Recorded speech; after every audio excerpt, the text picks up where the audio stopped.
సిక్కోలు జిల్లాలోని తీర ప్రాంతం కొత్త వెలుగులను సంతరించుకుంటోంది.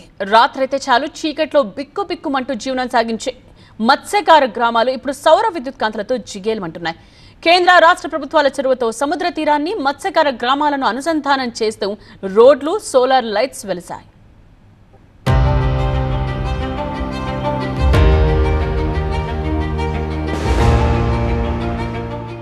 సముద్రంలో చేపల వేటకు వెళ్లడం ఒక ఎత్తు అయితే ఇంటి నుంచి సముద్రం దగ్గరకు వెళ్లడం మరో ఎత్తు. చిమ్మ చీకట్లలో తుప్పల మధ్య నడుచుకుంటూ సముద్రం వద్దకు వెళ్లే క్రమంలో విషసర్పాల బారిన పడొచ్చు. శ్రీకాకుళం జిల్లాలోని ఉద్దానం లాంటి ప్రాంతాలలో అయితే ఎలుగుబంట్లు దాడి చేసిన సందర్భాలు గతంలో అనేకమున్నాయి. అయితే అలాంటి పరిస్థితుల నుండి కొంత మార్పు తెచ్చేందుకు శ్రీకారం చుట్టారు కేంద్ర పౌర విమానయాన శాఖ మంత్రి రామ్మోహన్ నాయుడు. మత్స్య సాగరమాల పేరుతో జిల్లాలోని తీర ప్రాంతంలో సౌర విద్యుత్ కాంతులతో జిగేలుమనిపిస్తున్నారు.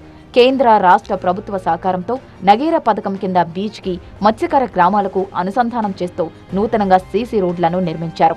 శ్రీకాకుళం జిల్లాలోని తీర ప్రాంత గ్రామాల్లో మొత్తం 2800 సోలార్ లైట్లు ఏర్పాటు చేస్తున్నారు. బీచ్ కి గ్రామాలకు అనుసంధానం చేస్తూ మొదట విడతల్లో ఇప్పటికే 1600 సోలార్ లైట్లను గ్రామాల్లో ఏర్పాటు చేసేశారు. 49 గ్రామాలలో రోడ్ల నిర్మాణం పూర్తి చేసేశారు. రెండో విడత కింద మరికొన్ని గ్రామాలలో సోలార్ విద్యుత్ లైట్ల ఏర్పాటు పనులు, రోడ్ల నిర్మాణం పనులు కొనసాగుతున్నాయి. మత్స్యసాగర మాల పేరుతో చేపడుతున్న సోలార్ లైట్స్ ఏర్పాటుకు కేంద్ర మంత్రి రామ్మోహన్ నాయుడు చొరవతో కోల్ ఇండియా సంస్థ సిఎస్ఆర్ నిధుల కింద 4 కోట్ల రూపాయలు కేటాయించింది. రోడ్ల నిర్మాణానికి నగేరా పథకం కింద 12 కోట్ల రూపాయలు ఖర్చు చేస్తున్నారు.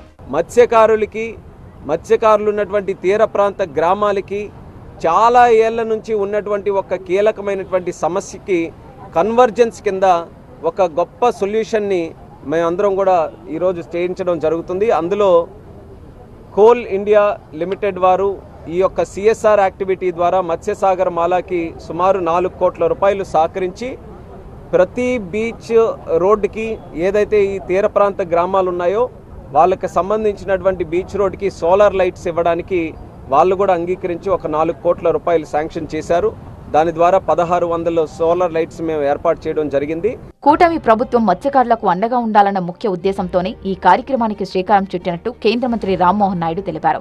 తీరంలో లైట్లు, రహదారి సౌకర్యం కల్పించడం వల్ల కేవలం మత్స్యకారులకే కాకుండా మల్టిపుల్ సొల్యూషన్స్ కి ఈ కార్యక్రమం దోహదపడుతుందన్నారు.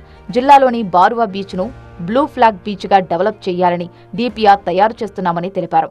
ఆ బారువా బీచ్ను కూడా బ్లూ ఫ్లాగ్ బీచ్గా డెవలప్ చేయాలని, అంటే అక్కడ న్యాచురల్గా ఉన్నటువంటి ఆ బీచ్ రిసోర్స్ని వాడుకొని దూర ప్రాంతాల నుంచి కేవలం మన రాష్ట్రమే కాదు ఇతర రాష్ట్రాల నుంచి అవకాశం ఉంటే విదేశాల నుంచి కూడా వచ్చే విధంగా బారువా బీచ్ని డెవలప్ చేయాలని బ్లూ ఫ్లాగ్ బీచ్ కింద ఒక డిపిఆర్ తయారు చేసి దాన్ని కూడా ముందుకు నడిపిస్తున్నాం. అక్కడ బీచ్ యాక్టివిటీసు, బీచ్ స్పోర్ట్స్, అలాగే స్కూబా డైవింగ్, తర్వాత అక్కడ రిసార్ట్, ఈ యాక్టివిటీస్ అన్ని కూడా బారువా బీచ్ లో డెవలప్ చేయబోతున్నాం. తీరంలో సోలార్ లైట్లు, రోడ్ల నిర్మాణంతో మత్స్యకార గ్రామాల ప్రజలు ఆనందం వ్యక్తం చేస్తున్నారు. ఇకపై మత్స్యకారులు ఏ సమయంలో అయినా ఇంటి నుంచి సముద్రం వద్దకు వెళ్లి రావచ్చని అంటున్నారు. మొత్తానికి తీరంలో చీకట్లను తరిమేస్తూ ఏర్పాటు చేసిన సోలార్ వెలుగులు తీర ప్రాంతానికి కొత్త అందాలను తీసుకువస్తున్నాయి. ఇటు మత్స్యకారులకు సౌకర్యంతో పాటు పర్యాటకంగానూ ఈ ప్రాంతం అభివృద్ధి చెందేందుకు ఈ కార్యక్రమం ఉపయోగపడుతుందనే అభిప్రాయాలు వ్యక్తమవుతున్నాయి.